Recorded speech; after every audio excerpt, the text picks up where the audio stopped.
Hello. কেউ আসবে নাকি ঘরে? হুম, কেউ নেই, কে আসবে? মা তার আম্মু দিন যে গেছে, মোটামুটি আসার না আমাদের আগে আইবে আর কি, এত তাড়াতাড়ি আসতো না। তুমি কি শুয়ে আছো? না, বসে গেছি। হুম। বলো, কি বলতে চাইছিলা? আমি বলতে চাইছিলাম যে আমরা যখন একটা কাজ করি, হুম। আমরা যতই ইয়ে করি না কেন, হ্যাঁ, তারপরে যখন স্যারেরা একটু অর্ডার করে সেটা সাথে সাথে করে দিতে হয়। কি জন্য করে দিতে হয়? কারণ না করলে স্যারে হয়তো কোনো কারণে মন খারাপ করতে পারে, আর স্যার। এটাতে তো কথা আছে যে কিছু পেতে হলে কিছু দিতে হবে। হ্যাঁ, এই কারণে কিন্তু। ভালো আচরণে যদি তোমার সুবিধা হয় তাতে মন্দ কিসের? এটা কথা ঠিক। আর কি। তো তো আর কি বলো। বললাম তো অনেক কথা। হুম। না, আসলে সমস্যাটা আমার মানে তুমি হয়তো প্রশ্ন করতে পারো আমাকে, বা মনের মাঝে অনেক প্রশ্ন রাখতে পারে তোমার, যে ও মোবাইল চালায় না বা মোবাইল নিয়ে এত সমস্যা কেন, ওর মামা কেন এত ইয়ে করে। আসলে আমি খুব আমার নিয়ে আমার বাবা মা ফ্যামিলির সবাই একটু টেনশনে আছে। কারণ আমি যখন বাড়ি থেকে বাইর হই তখন একটা না একটা সমস্যা হয়। আর তাছাড়া আমার পেছনে এত সমস্যা করতেছে সবাই, এই কারণে খুব সমস্যা হইতেছে, বুঝছো? এই আর কি, কারণ আমার ঠিক মতো দেয় না, তারপর আমার ব্যালেন্স ঠিক মতো দেয় না, যে তুই টাকা দিয়ে কি করবা, তোমার কথা বলার মতো কেউ নেই। এই কারণে সবাই একটু নজরে নজরে রাখতেছে, বুঝছো? তোমার ব্যালেন্স দিবে কি? আমি বুঝি না তোমার কথা। আর এমনিতে শোনো, এমনিতে শুধু সব আমি জানি তো আমার মানে কি হুম। জানে, আচ্ছা কত ভালো মেয়ে আছে, কত সুন্দর মেয়ে আছে, মানুষ যে কেন আমার জন্য তো পাগল, আল্লাহ ভালো জানে। মুখখান তো বিউটিফুল। হুম। মুখখান যে বিউটিফুল। কেন, আর কোনো বিউটিফুল মানুষ নেই? আমি যে আমার চোখ কত সুন্দর সুন্দর মেয়ে আছে। মানুষ কি ওইরকম সবাই সবার কাছে সুন্দর লাগে না। আমার একটা ক্লাসমেট আছে জানো, হুম। ও আমার পেছনে মানে এত মানে কি বলবো, ও মানে অনেক খুবই সময় পেরেছে আমার জন্য। অনেক আমার সময় জন্য অনেক সময় ব্যয় করছে না। অনেক সময় ব্যয় করছে বলতে এখনো ডেইলি না হয় তোমার গোটা রাত্রে প্রায় 50-60 বার কলে দিব। কি? 50-60 বার। ওই যে যে কালকে বন্ধু দিবস গেছে না, হ্যাঁ। এর আগের দিন রাত্রে প্রায় মনে হয় আমার কাছে ধরো তোমার 50টার উপরে কল আসছে, বুঝছো? কিন্তু আমি কল রিসিভ করলাম লাস্ট পর্যন্ত মনে হয় 7-8টা নাম্বার থেকে কল দিছে, আমি প্রত্যেক নাম্বার ব্ল্যাক লিস্টে ফেলাইছি। বললাম। এই আর কি। তো আমার মানে মাঝে মাঝে কলেজে গেলে তো ও যদি আমার দিকে তাকিয়ে থাকে, তা আমি বলি এই যে ওর দিকে তাকা, মানে অন্য একটা মেয়ে দেখাই দিই। কারণ আমার একদম মানে কি বলবো, আমার ভালোই লাগে না এখন আর, মন চায় পড়ালেখা মানে বন্ধ দিয়ে বাড়িতে বসে থাকি, তাহলে আর এত সমস্যা হবে না। কিন্তু আমার তো মন তোমার চায় কলেজ পড়তে। খুলবে কবে? কয় মাস পরে? কলেজ 2 মাস হয়েছে কলেজ না? তো আমার ক্লাস শুরু হওয়ার কথা, স্যারে বলছে ক্লাস শুরু করবে সেকেন্ড ইয়ার রেজাল্টের আগেই। এখন কিন্তু আমি যাই না, এখনো যাই না কলেজে আর কি। আর এই আর কি অবস্থা।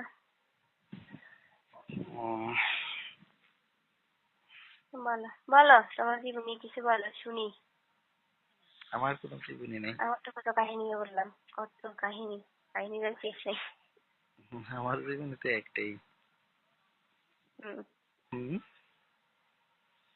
জীবন একটাই না? আচ্ছা তো বাসা থেকে সবাই বলে না তুমি ওদেরকে কি ঠিক মতো দেখতে যাও না? বুঝলাম এত না। লেট, এত লেটে যাও কেন আমার বাড়িতে? কি কি কি? তো তোমার বাড়িতে এত লেটে যাবে না? যাই না, এখানে আছে সবাই, বন্ধু বান্ধব সবাই, ঘুরি ফিরি খাই। বাহিরে। এখানেই ভালো লাগে। আর সবচেয়ে অপছন্দ লোক হইছে, আমার কথা হচ্ছে কেউ যদি রিক্সা চালায় খায়, মাটি কেটে খায়, সেও আমার কাছে ভালো। হুম। কিন্তু কোনো কাজ না করে দোকানে বসে আড্ডা দিব, অন্যের গিবত করব, অন্যের বিরুদ্ধে এই কথা, অন্য আরেকজনের মেয়ে কি করলো এখানে এসে গপ্প মারে, অমুকে কোথায় গেল ওখানে গপ্প মারে, এই কথা ওই কথা এইগুলো আর গ্রামের আরে দোকানগুলোতে এরকম কথা হয়। হ্যাঁ হয়, তুমি জানো না আমি কারোর সাথে মিশি না এই কারণে। আর আমি একটা দেখতেছি এই যেমন, দেখো, হ্যাঁ। শোনো, আমি দেখতেছি যে একটা মহিলা যেমন আমার আম্মু কাকি ধরো তোমার আমার যা আছে ওদের লেভেলে আর কি, হুম, আমার মানে জেঠিরা বা ওরা সবাই একসাথে বসে কত কথা উঠে, আমি আজকে ওখান থেকে চলে আসি। আমার এরকম কথা ভালো লাগে না। হুম। এটি আসলে মানে এইদিকে হয়তো তোমার মিল আছে আমার সাথে। আমি মনে করি আমরা যে 3 ভাই, ঠিক আছে? হুম, সে আমার আমার মনে হয় দেখো না এই বন্ধুগুলা, ওগুলা আমার অনেক আগের বন্ধু। তিনটা বন্ধু, তার মধ্যে একটা বন্ধু দোকানে বসে রয়েছে, আর যে 2টা বন্ধু এরা কখনো দোকানে বইসা গপ্প, আড্ডা, চা খাওয়া, বিড়ি সিগারেট খাওয়া, এই একদম এগুলো এদের পছন্দই না। আমরা এই আসলে দোকানে কখনো বসি না। কি অনেক কারণ ভালো জানো। দোকানে বসলেই সমস্যা কি জানো? দোকানে বসলে এই একজন দুজন মুরব্বী আসছে, একজন আরেকজনের কাছে অমুক আরেকজনের গপ্প মারতেছে। এই কারণে এগুলো বুঝি না। এই আর কি। আর ছোটবেলা থেকে আমি চাও খাই না, সিগারেট খাই না, এগুলো অভ্যাস করি না। আর এগুলো না হওয়ার কারণ হচ্ছে আমার আমার যে 2টা বন্ধু ছিল যাদের সাথে আমি হুম, চলতাম, হ্যাঁ, হুম।